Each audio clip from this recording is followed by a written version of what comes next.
Masakit, di ba? Yung ikaw na ngayong nagpapakatatag, pero ikaw pa yung hindi naiintindihan. Ikaw na ngayong nagsusumikap, pero ikaw pa rin yung mali sa mata nila. Nakakapagod, nakakaupos. Kung ikaw yan, halika, upo ka muna dito. Pag-usapan natin yan. Alam mo, sabi sa Psalm 34:18, the Lord is close to the brokenhearted. Kasama dito yung mga sugat na galing sa mismong tahanan. Una, tandaan mo, hindi mo kailangang maging perfect para mahalin ka ni Lord.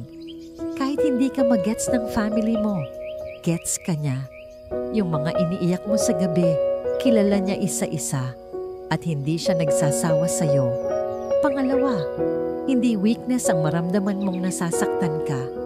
Minsan sinasabi sa atin, hayaan mo na, pero valid ang sakit mo. And God sits with you in that pain. Hindi niya minamaliit, hindi niya minamadali. Pangatlo, growth mo is still valid kahit walang nakakakita. Hindi mo kailangan ng applause para maging valuable. The fact na lumalaban ka araw-araw, that's strength. And God honors that. And pang-apat, may season na hindi ka maiintindihan ng pamilya mo. Pero hindi ibig sabihin, wala ka ng lugar na kayang magmahal sa'yo ng tama. Si Lord ang unang safe space mo. So please, huwag mong i-measure ang worth mo sa approval ng tao. God understands you fully, and He stays.